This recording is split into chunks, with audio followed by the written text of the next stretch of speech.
राष्ट्रीय अधिवेशन भारत मंडप प्रगति मैदान नई दिल्ली में आयोजित किया जा रहा है। अधिवेशन के उद्घाटन सत्र में राष्ट्रीय अध्यक्ष जेपी नड्डा कार्यकर्ताओं को संबोधित करेंगे, जबकि समापन सत्र में 18 फरवरी को प्रधानमंत्री नरेंद्र मोदी संबोधित करेंगे। राष्ट्रीय अधिवेशन का पंजीकरण कल दोपहर 17 फरवरी से सुबह 11 बजे से शुरू होगा। तेजी से विलुप्त हो रहे गिद्धों को देखते हुए वन विभाग ने 3 साल बाद प्रदेश भर के जंगलों में गिद्धों की गिनती के लिए सर्वे फिर से शुरू किया। वन कर्मियों ने गैर सरकारी संगठनों के सहयोग से राज्य के 33 जिलों में 900 वन क्षेत्रों का कवर किया। अकेले इंदौर वन मंडल में 25 स्थानों पर 30 से अधिक वन कर्मी शामिल थे। ये गतिविधि 2 दिन तक जारी रहेगी। मध्य प्रदेश के इंदौर नगर निगम की माली हालत किसी से छिपी नहीं है। लोन लेकर सैलरी बांटने को मजबूर इंदौर नगर निगम ना तो ठेकेदारी का भुगतान कर पा रहा है और न ही कर्मचारियों को समय से वेतन मिल पा रहा है। पिछले 3 महीने से वेतन अटका हुआ है और कई कर्मचारी वेतन की आस में बैठे हैं। इधर नगर निगम की खस्ता हालत देखते हुए अब विपक्ष भी नगर निगम पर हावी है। मध्य प्रदेश की राजधानी भोपाल से सांसद साध्वी प्रज्ञा सिंह ठाकुर ने आकाशा एयरलाइंस गंभीर आरोप लगाया है। प्रज्ञा ठाकुर ने आकाशा एयरलाइंस फ्लाइट नंबर QP1120 के ड्यूटी मैनेजर इमरान और उनके साथियों पर दिल्ली में उन्हें हानि पहुंचाने का प्रयास करने का आरोप लगाया। उनके आरोपों पर एयरलाइंस ने खेद जताया और जांच की बात कही है। मध्य प्रदेश के सरकारी स्कूलों के गेस्ट टीचर्स अपने नियमितीकरण और अन्य मांगों को लेकर लगातार संघर्ष कर रहे हैं। गेस्ट टीचर्स की स्थिति पर सागर विधानसभा से बीजेपी के विधायक शैलेंद्र जैन ने प्रश्न उठाया था। इसका जवाब स्कूली शिक्षा मंत्री उदय प्रताप सिंह ने दिया कि प्रदेश में 75,000 से अधिक गेस्ट टीचर्स हैं। इनके नियमितीकरण की कार्रवाई प्रचलन में है। यूथ कांग्रेस के प्रदेश अध्यक्ष और झाबुआ विधायक डॉक्टर विक्रांत भूरिया को गुरुवार रात जेल से रिहा कर दिया गया। 13 फरवरी को भोपाल में बेरोजगारी को लेकर यूथ कांग्रेस ने प्रदर्शन किया। इस दौरान कांग्रेसी विधानसभा की ओर बढ़ रहे थे, जिस पर पुलिस ने यूथ कांग्रेस के प्रदेश अध्यक्ष विक्रांत भूरिया, कुलदीप और पुष्पेंद्र को गिरफ्तार कर जेल भेज दिया। हल्द्वानी हिंसा के बाद पुलिस की नजर दंगा भड़काने वाले दंगाइयों पर है। इसी क्रम में अब हल्द्वानी पुलिस ने फरार 9 उपद्रवियों के पोस्टर जारी कर दिए, जिसमें हिंसा का मास्टरमाइंड बताए जा रहे अब्दुल मलिक और उसके बेटे की भी तस्वीर है। हिंसा के सभी आरोपी सीसीटीवी फुटेज और वीडियो के आधार पर चिन्हित किए जा रहे हैं। कांग्रेस नेता राहुल गांधी की भारत जोड़ो न्याय यात्रा यूपी में चंदौली से लेकर झांसी तक चलेगी और इस यात्रा में राहुल गांधी 8 जनसभाओं को संबोधित करेंगे। राहुल गांधी की भारत जोड़ो न्याय यात्रा उत्तर प्रदेश के चंदौली, वाराणसी, भदोही, प्रयागराज, प्रतापगढ़, अमेठी, रायबरेली, लखनऊ, उन्नाव, कानपुर शहर, कानपुर देहात, जालौन और झांसी से होकर गुजरेगी। उत्तर प्रदेश में इंडिया गठबंधन की 2 प्रमुख पार्टियों के बीच सीट बंटवारे का पेच फंसा हुआ है। सूत्रों के मुताबिक कांग्रेस इनकी सीटों की मांग कर रही है। सपा के राजी नहीं होने से सीटों का तालमेल अंतिम नतीजे तक नहीं पहुंच सका। जानकारों का कहना है कि गठबंधन में सीटों का तालमेल नहीं होने पर कांग्रेस के पास विकल्प बचा है। उत्तर प्रदेश में कांग्रेस की तरफ से बसपा पर डोरे डाले जा रहे हैं।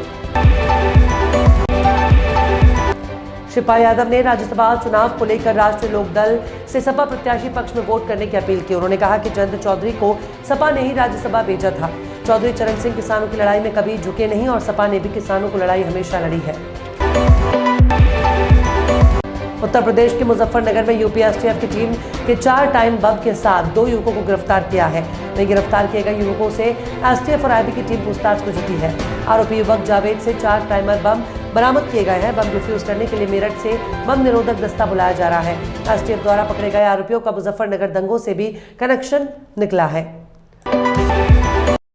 उत्तर प्रदेश के नया अपर पुलिस महानिरीक्षक यानी एडीजी मिल गया है। यूपी के चर्चित आईपीएस अधिकारी अमिताभ यश को एडीजी लॉ एंड ऑर्डर बनाया गया। अमिताभ यश अपर पुलिस महानिदेशक एसटीएफ के साथ साथ एडीजी कानून और व्यवस्था का अतिरिक्त प्रभार सौंपा गया। अमिताभ यश 1996 बैच के आईपीएस अधिकारी हैं और अक्सर सुर्खियों में रहते हैं। बिहार में पिछले 2 दिनों से लगातार कई जिलों में हुई वर्षा के बाद एक बार फिर मौसम बदलने जा रहा है। 15 फरवरी से राजधानी पटना सहित कई जिलों के तापमान में वृद्धि हुई है। धूप भी दिखने को मिली है। शुक्रवार को राज्य के सभी जिलों में मौसम सामान्य रहने वाला है। तापमान में हल्की वृद्धि का पूर्वानुमान है।